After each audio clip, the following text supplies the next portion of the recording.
प्यारे बंधुओं, विषय आता है, लोगों की जिज्ञासा है कि कर्म कर्म क्या है। कर्म कितना गहन है। वास्तव में कर्म तो एकमात्र, गीता में भगवान ने कहा कर्म ब्रह्मोद्भवम विद्धि। कर्म एकमात्र वही कर्म है जिससे ब्रह्म का उद्भव हो, भगवान का उद्भव हो, परमात्मा का उद्भव हो। वही वास्तव में कर्म है। यद्यपि इसका अर्थ दूसरा है, लेकिन भावार्थ यही कहता है कि कर्म वही है। वैसे तो कर्म की परिभाषा महान पुरुषों ने बताई, परमार्थ की पृष्ठभूमि पर की हुई क्रिया का नाम कर्म है और स्वार्थ की पृष्ठभूमि पर की हुई क्रिया का नाम कर्म नहीं, कर्तव्य है।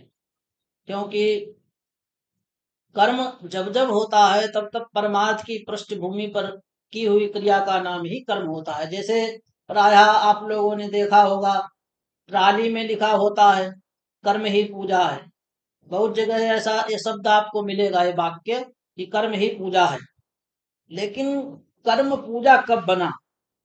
जैसे कोई मास्टर पढ़ाता है, 10 बजे से 4 बजे का विद्यालय है, ईमानदारी से 10 बजे पहुंच जाए विद्यालय में, 4 बजे छोड़े विद्यालय को और विद्यार्थियों को ईमानदारी से शिक्षा ग्रहण कराए। यहाँ तक भी अभी कर्म नहीं बना, ये भी कर्तव्य है। कर्म कब बनेगा? वही मास्टर ईमानदारी से समय से विद्यालय जाए, विद्यार्थियों को ईमानदारी से पढ़ाए और पढ़ाने के उपरांत एक कोई ऐसा विद्यार्थी जो जिसकी पढ़ने की भी जिज्ञासा हो, पढ़ने में रुचि हो और वो इतना घर से सक्षम नहीं है, इतना गरीब है कि पुस्तक भी नहीं ले सकता है, तो ऐसे एक विद्यार्थी को मास्टर पढ़ा दे। इतना जो क्रिया हुई, एक क्रिया कर्म हुई और ऐसी क्रिया ही का उसी का नाम है कर्म ही पूजा है।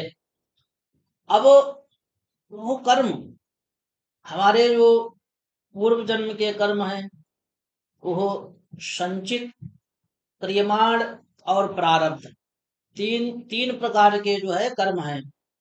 तो संचित कर्म भूत, भविष्य और वर्तमान। तो इसमें जो संचित कर्म है वो भूतकाल मतलब जो बीत गया, और वर्तमान में जो हम कर रहे हैं ये क्रियमाण है, और प्रारब्ध जो हमारा आगे आने वाला कर्म, वो जो है, जो भाग्य है वो प्रारब्ध है। तो इसमें जो संचित कर्म है, जो हमने पहले किया, वो प्रायः शरीरधारी को भोगना ही पड़ता है इस शरीर से। क्योंकि अवश्य में भोक्तव्यम, अवश्य ही भोगना पड़ता है। कृतम कर्म शुभाशुभ, जो हमने शुभ अथवा अशुभ कर्म किया हमारे द्वारा हुआ, वो शरीर के द्वारा कर्म करता है जीव, तो शरीर को ही भोगना पड़ता है। अनेक हमारे यहाँ उदाहरण, जैसे भीष्म पितामह ने 100 जन्म पूर्व जो कर्म किया उनके द्वारा एक अपराध बना, वो भी उनको शरीर के द्वारा सरसैया के रूप में उनको भोगना पड़ा। ऐसे ही पूर्व जन्म का जो हमारे द्वारा किसी प्रकार से अपराध बनता है, वो हमें अवश्य ही भोगना पड़ता है। यहाँ तक कि मनुष्य की तो बात ही क्या, भगवान भी इस धराधाम पर जब आते हैं, जैसे भगवान मर्यादा पुरुषोत्तम राम जी ने यह संसार में उपदेश दिया। उन्होंने बाली का वध छिप करके किया, और वही राम जी दूसरे अवतार में भगवान श्री कृष्ण बनते हैं। जिन भगवान श्री कृष्ण ने सेना की सेना धराशायी कर दी, उन भगवान श्री कृष्ण को मारने में हेतु कौन हुआ? बलिया। क्योंकि भगवान के शरीर के द्वारा जो हुआ था, तो उन्होंने दर्शाया कि हम भी इससे छूटे हुए नहीं। वो बाली ही बहलिया बन करके इस जन्म में भगवान श्री कृष्ण के जन्म में उसने बाण मारा है भगवान श्री कृष्ण को, तो भगवान ने वहां पर बदला दिया। ऐसे ही हम जो पूर्व जन्म में कर्म करते हैं वो निश्चित ही शरीर के द्वारा भोगने पड़ते हैं। श्री सीताराम नाम महाराज की जय।